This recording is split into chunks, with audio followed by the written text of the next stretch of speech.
کوئی بھی انسان ہو، چاہے امیر ہو، غریب ہو، پڑھا لکھا ہو، جاہل ہو، کوئی بھی انسان ہو، ڈگری والا ہو، بغیر ڈگری والے ہو، مصیبت پریشانی ہر ایک کے ساتھ لگی ہوئی ہے۔ یہ مصیبت اور پریشانی ہر ایک کے ساتھ ہے، اور خاص طور پر جو ایمان والے ہیں، جیسے مثال کے طور پہ کسی کا انشورنس ہو جاتا ہے، لائف انشورنس ہوتا ہے، پھر آپ کا میڈیکل انشورنس ہوتا ہے، وغیرہ وغیرہ، جو انشورنس آپ لوگ بہتر جانتے ہیں ہمارے مقابلے میں، انشورنس ہوتا ہے۔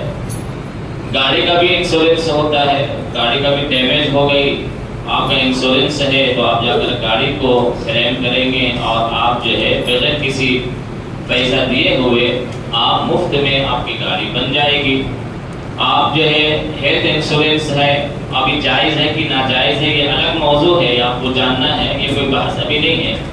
ہیلتھ انشورنس ہے تو بہت زیادہ، جیسے مثال کے طور پہ وہ غیر مسلم کرایا تو ہیلتھ انشورنس کرایا، کبھی اس کے اوپر کوئی آفت آ گئی تو اگر وہ علاج بھی کرائے گا تو فری میں اس کا علاج ہو جائے گا۔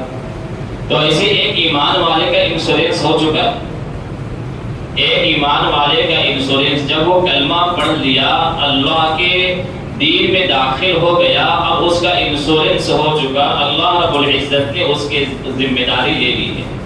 اب ایمان والے کے اوپر مصیبت آئے، پریشانی آئے، اس کے اوپر آفتوں بلاؤں کا پہاڑ ٹوٹے، اس کے پیر میں کانٹا چبھے، اس کو تھکن محسوس ہو، اس کے ذہنی ٹارچر کیا جائے، اس کو جسمانی تکلیف پہنچے، اگر وہ اس پر صبر کرتا ہے اللہ کے وعدے پر یقین کرتے ہوئے، تو انشورنس ہے، اس کو پورا کا پورا اجر ملے گا آخرت میں۔ نہ اس کی تھکن برباد جائے گی، نہ اس کا فکر اور غم برباد جائے گا، نہ اس کا ٹینشن برباد جائے گا، ضائع ہوگا۔ اگر اس کے جسم میں کوئی کانٹا چبھتا ہے، کہ ایمان والے کے پیر میں کانٹا چبھتا ہے، وہ صبر کرتا ہے، یہ بھی ضائع نہیں جائے گا، اللہ رب العزت اس کا اجر دے گا کل آخرت میں۔ جب ایمان والا جب اللہ پر ایمان لے آیا ہے، اللہ کے دین میں داخل ہو گیا ہے، جیسے ٹاٹا ٹسکو کمپنی میں ہے نا، ٹسکو کمپنی میں کام کرنے والے کا کوئی کارڈ ملتا ہے، تو جب کوئی بیماری ہو، بیمار ہو جائے تو جا کر وہ پیشنٹ جو ہے ایڈمٹ ہو جائے تو اس کے گھر والے کا پتہ نہیں کتنے لوگوں کا فری میں جو ہے ٹاٹا علاج کراتا ہے۔ شرط یہ ہے کہ آپ وہاں پہ ایڈمیشن ہونا، آپ کا وہاں پہ نوکری جاب لگنا ہے۔ ایمان میں آپ داخل ہو گئے ہیں، تب اللہ رب العزت نے آپ کی ذمہ لے لیا ہے، اب آپ کو گھبرانے کی ضرورت نہیں ہے۔ ابھی میں نے آپ کے سامنے جو حدیث پڑھی ہے، ترمذی شریف کی روایت ہے، اللہ کے رسول صلی اللہ علیہ وسلم نے ارشاد فرمایا، چونکہ ہم لوگ بہت کچے ایمان والے ہیں اور بہت کمزور ایمان والے ہیں، تھوڑی تھوڑی باتوں پر ہم بہت زیادہ گھبرا جاتے ہیں، اور تھوڑی تھوڑی پریشانیوں پر ہم جو ہے واویلا مچانے لگتے ہیں، بہت زیادہ گھبرا جاتے ہیں، پریشان ہو جاتے ہیں۔ ہمیں جاننا چاہیے کہ مصیبت اگر ہمارے اوپر آ رہی ہے تو اللہ رب العزت اگر مصیبت دے رہا ہے تو اس کو کچھ بدل ہے، اس کا کچھ ملنے والا ہے یا نہیں ملنے والا ہے۔ پیارے آقا صلی اللہ علیہ وسلم نے ارشاد فرمایا، عجبا لامر المؤمن، بالکل صحیح حدیث ہے ترمذی شریف کی، عجبا لامر المؤمن، مومن کا معاملہ بالکل ایک دم عجیب ہے، مومن کا معاملہ بالکل عجیب ہے، ان امرہ کلہ لہ خیر، اس کے ہر معاملے میں، اس کے ہر کام میں، اس کے ہر امر میں اس کے لیے خیر ہے۔ خیر کس چیز پر ہے؟ ان اصابته سراء شکر فکان خیرا له وان اصابته ضراء صبر فکان خیرا له۔ اگر مومن کو کوئی خوشی نصیب ہوتی ہے اور وہ شکر کرتا ہے، اللہ رب العزت اس کو خیر ڈالتا ہے، اس کے لیے خیر ہے اس معاملے میں۔ اگر وہ کوئی خوشی آئی، کبھی کسی کو اللہ رب العزت نے اولاد دی، کبھی وہ گاڑی خریدا، کبھی وہ گھر بنایا، کبھی اس کو ملازمت نصیب ہوئی، کبھی بچوں کی ملازمت لگ گئی، جاب لگ گیا، بیٹی کی شادی ہو گئی، اچھی جگہ میں اس کا سیٹلمنٹ ہو گیا، اس میں خوشی ہوتی ہے۔ ظاہر سی بات ہے، انسانی تقاضا انسان کو خوشی ہوتی ہے۔ اگر ایک مومن خوش ہو رہا ہے اور اس پر اللہ کا شکر ادا کر رہا ہے، آدمی جب مومن کو کوئی خوشی نصیب ہوتی ہے تو سب سے پہلے اللہ کا شکر ادا کرنا ہے، سب سے پہلے اللہ کا شکر ادا کرنا ہے۔ اگر ہو سکے آپ کو کوئی اچھی چیز مل گئی ہے، کوئی بہت خوشخبری مل گئی ہے، تو 2 رکعت آپ شکرانے کی نماز گھر میں یا مسجد میں پڑھیں، اللہ کا شکر ادا کریں۔ اس کے لیے بہتر اگر یہ خوشی کا ہے، دائرے کے اندر خوشی منا رہا ہے اور خوشی میں اللہ رب العزت کا شکر بھی ادا کر رہا ہے تو اس کے لیے خیر ہے۔ خیر کا مطلب یہ ہے کہ اس کو اس پہ اجر ملے گا خوشی میں بھی۔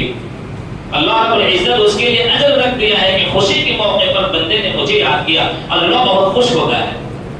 اللہ کو خوشی ہوتی ہے کہ بندے نے خوشی کے موقع پر بندے مجھے یاد کیا۔ تو خوشی میں اگر وہ شکر ادا کرتا ہے تو اسے اس میں خیر ہے۔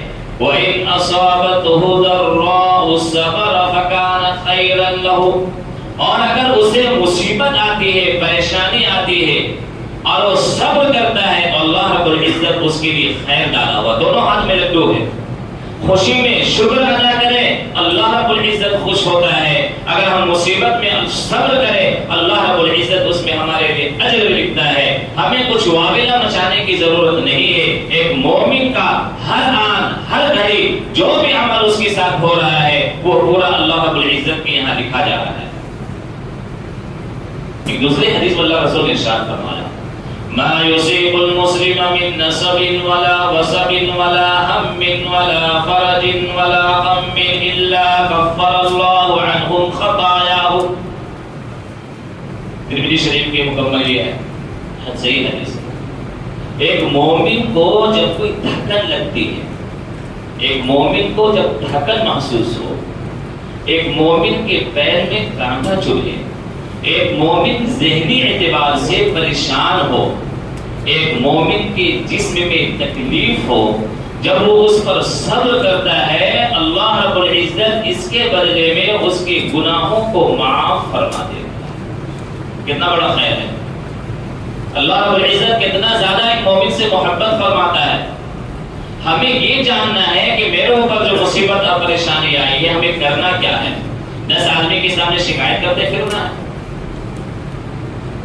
رابعہ بصریہ رحمت اللہ علیہ ایک بہت بڑی ولیہ گزری ہیں، بہت عابد زاہد ایک خاتون گزری ہیں، اپنے زمانے کی گویا کی ولیوں کی کٹر کی وہ خاتون تھی۔ بڑے بڑے اولیاء کرام ان پر رشک کرتے تھے۔ رابعہ بصریہ ان کا نام تھا۔ ان کو جو مصیبت آئی، پریشانی آئی، ان کے اوپر کوئی پہاڑ ٹوٹا پڑا، پریشانی کا، گھر میں ملازمت تھی، خادمہ تھی، کام کرنے والی تھی، اور ظاہر سی بات ہے جب کوئی بزرگ ہوتے ہیں، کوئی ولی ہوتے ہیں تو بہت سارے لوگ اپنے آپ کو ان کی خدمت کے لیے وقف کر دیتے ہیں سعادت کے طور پر۔ اب دیکھیے گا کوئی ولی ہے، کوئی بزرگ ہے، وہ کسی کو ملازم نہیں رکھتے ہیں پیسہ دے کر، جاب کے لیے کسی کو نوکر نہیں رکھتے ہیں، بلکہ سینکڑوں اور دسیوں لوگ جو ہے اپنی سعادت سمجھ کر ان کے آگے پیچھے کوئی کھانا کھلا رہا، کوئی پانی پلا رہا، کوئی جوتا سیدھا کر رہا ہے، کوئی گھر میں جھاڑو دے رہا ہے، کہ ان کے تکیہ اور بستر کا ذمہ دیا۔ میرے بھائیوں اور دوستوں، اللہ رب العزت محبت ڈال دیتا ہے۔ اللہ رب العزت جبرائیل علیہ السلام سے فرماتے ہیں کہ اے جبرائیل، فلاں بندے سے میں محبت کرتا ہوں، اس شخص کی محبت بندوں کے دلوں میں ڈال دو۔ آٹومیٹک۔ اب اس دور میں گئے گزرے دور میں جبکہ لوگ مادیت کے بالکل شکار ہیں، پرستار ہیں، معمولی جو حافظ قاری عالم دین، اور معمولی اس لیے بول رہے ہیں کہ دنیاوی اعتبار سے ان کے پاس کچھ ہوتا نہیں ہے۔ ایک حافظ قاری اس دور میں کتنا کماتا ہے؟ 10,000 12,000 15,000 کما رہا تو لوگ بولیں گے ان کے لیے دبئی ہو گیا ہے۔ اگر کوئی حافظ قاری 15,000 روپے کما رہا تو وہ دبئی پہنچ گیا۔ 10 12 15,000 روپیہ کیا ہوگا؟ آج کل لوگ جو ہے پان گٹکا سگریٹ بیڑی چائے کے ناشتے میں 10 12 15,000 روپے خرچہ کر دیتے ہیں۔ دوستوں کے ساتھ کوئی پارٹی کی 1 2 مرتبہ 15,000 روپے ختم۔ لیکن اللہ رب العزت اسی 10 12 15,000 روپیہ کے اندر دیکھیے گا حافظ اور قاری اور عالم دین کی عزت کے ساتھ ان کے جو گھر کو چلا رہا ہے وہ اللہ کی طرف سے ہوتا ہے۔ اس معمولی اور گئے گزرے دور میں بھی بڑے بڑے لوگ حفاظ کرام، عالم دین، قراء کرام، قاری لوگوں کی عزت اتنے طریقے سے کرتے ہیں کہ آپ سوچ بھی نہیں سکتے ہیں۔ گھر میں بلائیں گے، کھانا کھلائیں گے، ان کے آنے سے اپنے کو سعادت سمجھیں گے۔ بڑے بڑے لوگ عالم دین کو یا حافظ قرآن کو عزت دیتے ہیں، کیوں؟ کہ اللہ کی طرف سے اللہ رب العزت نے عزت ڈالی ہوئی لوگوں کے دلوں میں۔ ورنہ آج لوگ بھی کسی پیسے والے کو کوئی بھاؤ نہیں دے رہے ہیں، بڑا بڑا ڈگری والے ہیں، کوئی کسی کو پوچھتا نہیں ہے، لیکن حافظ قرآن کو اس گئے گزرے دور میں کوئی پوچھ رہا ہے، کوئی بلا رہا ہے، اور ہم تو تو کئی گھرانوں کو ایسے دیکھتے ہیں کہ وہ گھر میں وہ اس جگہ بیٹھاتے ہیں جہاں پہ وہ اپنے علاوہ کسی کو بیٹھنا گوارا نہیں کرتے ہیں. بڑے بڑے مسجد میں حافظ قرآن کو بلائیں گے، بیٹھائیں گے، ان کو گھر بلانے سے اپنے آپ کو سعادت، کیوں؟ اللہ کی طرف سے یہ اللہ رب العزت نے ڈالی. تو جو رابعہ بصریہ رحمۃ اللہ علیہ بیمار ہوئی، مصیبت آئی، انہوں نے کسی کو کچھ نہیں کہا، کچھ نہیں کہا، اندر اندر وہ گھٹتی رہی. اللہ رب العزت مصیبت بھی دیتا ہے وہ مومن بندے کو. حدیث شریف میں آتا ہے بسا اوقات یہ مصیبت اس کے لیے رفع درجات کا سبب ہوتا ہے، درجات بڑھانے کا سبب ہوتا ہے، کوئی مصیبت نہیں ہوتی. حدیث شریف اللہ کے رسول نے خود ارشاد فرمایا ہے کہ اللہ رب العزت نے ہر مومن کے لیے ایک مقام و مرتبہ لکھ دیا ہے، درجہ لکھ دیا ہے. اگر کوئی مومن اس درجے تک اپنے عمل کے ذریعے سے نہیں پہنچ رہا ہے تو اللہ تعالیٰ اس کے اوپر مصیبت ڈالتا ہے. اس مصیبت میں جب وہ صبر کرتا ہے تو اس مقام تک پہنچ جاتا ہے. اس سے گھبرانا نہیں. رابعہ بصریہ رحمۃ اللہ علیہ ایک مصیبت میں، بیماری میں، پریشانی میں مبتلا ہوئی. ان کی خادمائیں جو گھر میں کام کرنے والی تھی، انہوں نے بہت اصرار کیا، بیوی یا جو ہوتی ہو، کہ آپ کے اوپر اتنی بڑی مصیبت آئی لیکن آپ نے کسی کو بتایا نہیں، آپ نے کسی کے سامنے اظہار نہیں کیا. جب بہت زیادہ خادماؤں کی طرف سے یہ بات آنے لگی تو انہوں نے ایک بہت سنہرے الفاظ میں لکھنے والے جملہ انہوں نے کہا، بہت قیمتی بات، بہت قیمتی بات. میرے بھائیوں اور دوستوں، ہمارے لیے عبرت. ہم جو چھوٹی چھوٹی مصیبت میں ہر ایک کے سامنے اللہ رب العزت کی ناشکری کرتے ہیں، اپنی شکایت کرتے پھرتے ہیں. انہوں نے فرمایا کہ بیٹی میں کتنے سال کی ہو گئی ہوں، جتنے سال کی بھی ہوئی ہو، اپنے اعتبار سے انہوں نے فرمایا اتنے سالوں میں ہم نے اللہ کی دی ہوئی نعمتوں کا بے پناہ استعمال کیا، بے پناہ استعمال کیا، لیکن کسی کے سامنے ہم نے اللہ کی تعریف بیان نہیں کی. ہم لوگ استعمال کرتے ہیں، اللہ کی دی ہوئی نعمتوں کو استعمال کرتے ہیں، کسی کے سامنے اللہ کی تعریف بیان نہیں کرتے ہیں. آج الحمدللہ میں نے اچھا کھانا کھایا، آج الحمدللہ مجھے بہت اچھی نیند آئی، آج الحمدللہ میں نے 2 رکعت تہجد کی نماز پڑھی، آج الحمدللہ مجھ سے کسی غریب اور محتاج کی ضرورت پوری ہوئی، آج الحمدللہ میں نے کسی یتیم کے اوپر سر پہ ہاتھ پھیرا. ایسے بہت سارے اعمال اگر آپ کرتے ہو لوگوں کے سامنے بیان نہیں کرتے. آج الحمدللہ مجھے بہت اچھی جو ہے اللہ رب العزت نے پیسے دیے، یہ دیے، کبھی تعریف بیان نہیں کرتے ہیں آپ. لیکن اگر اللہ رب العزت آپ کو تھوڑی مصیبت دیتی ہے تو آپ سب کے سامنے ڈھنڈورا پیٹیں گے. اگر ہم پوری زندگی اللہ کی نعمتوں کو استعمال کرتے رہے، ہم نے کسی کو بیان نہیں کیا کہ اللہ رب العزت کی تعریف بیان نہیں کی، اور اللہ رب العزت نے ایک چھوٹی سی مصیبت دے دی تو ہم لوگوں کے سامنے شکوہ کیوں کریں گے کہ میں اس بیماری میں مبتلا ہو گیا، میں اس بیماری میں گرفتار ہو گیا، میرے اوپر پہاڑ ٹوٹ گئے. اللہ رب العزت کی شکایت کیوں کریں گے جب نعمت اللہ رب العزت دے رہا تھا، کسی کے سامنے اظہار نہیں کر رہے تھے. جب اللہ رب العزت کوئی مصیبت دیا ہے تو بندے کی بندگی اور عاجزی یہ ہے کسی کے سامنے اظہار نہ کرے، اس کو صرف اور صرف اللہ کے سامنے روئے اور گڑ گڑائے. بہت قیمتی بات میرے بھائیوں اور دوستوں. تو اللہ کے رسول صلی اللہ علیہ وسلم نے حدیث شریف میں ارشاد فرمایا، ایک حدیث شریف میں ارشاد فرمایا کہ آخرت میں جب اہل مصیبت کو اجر دیا جانے لگے گا، آخرت میں مصیبت پر دنیا میں صبر کرنے والوں کو جب اجر دیا جانے لگے گا تو وہاں بہت سارے لوگ ہوں گے، اولین و آخرین، امیر، غریب، فقیر، بادشاہ، اداگر، حاکم، محکوم، سارے لوگ ہوں گے، اور سب کے سامنے اللہ رب العزت فیصلہ فرمائے گا. کل حشر کے میدان میں سب لوگ موجود ہوں گے، وہاں فیصلہ ہوگا.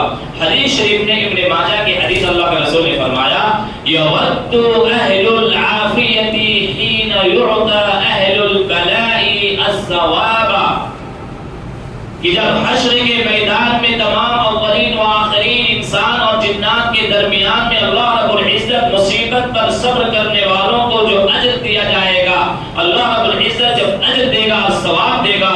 یود اہل العافیۃ لو كانت جلودهم قرصت بالمقاريض بالدنيا، عافیت والے، دنیا میں عیش و آرام والے، دنیا میں عافیت اور سکون سے رہنے والے، دنیا میں اطمینان کے ساتھ زندگی گزارنے والے جب ان اہل بلا اور مصیبت زدہ لوگوں کو اجر دیکھتے ہوئے دیے جانے کے وقت میں دیکھتے ہوئے جب وہ لوگ نظارہ کریں گے اور دیکھیں گے تو وہ لوگ تمنا کریں گے اہل عافیت سکون سے زندگی بسر کرنے والے دنیا میں کہ کاش کہ اللہ رب العزت بھی ہمیں دنیا میں مصیبت اور پریشانی دیتا اور اتنی پریشانی اور مصیبت دیتا کہ کاش کہ ہمارے کھالوں کو ہمارے جسم کو قینچیوں سے کاٹ دیا جاتا پیس اور ٹکڑے کر دیا جاتا تاکہ اللہ رب العزت آج ہمیں بھی پہاڑ دیتا نیکیوں کا اجر کا کہ مصیبت زدہ کو اللہ رب العزت کو مقام کا اجر دینے والا اللہ رب العزت. تو میرے بھائیوں اور دوستوں اللہ نے خود ارشاد فرمایا انما یوفی الصابرون اجرهم بغیر حساب. بس اوقات اعمال کے ثواب کی حد بندی کی گئی ہے. نماز پڑھیں گے تو اتنا ثواب ملے گا, حج کریں گے تو اتنا ثواب ملے گا, روزہ رکھیں گے تو اتنا ثواب ملے گا. انما یوفی الصابرون اجرهم بغیر حساب.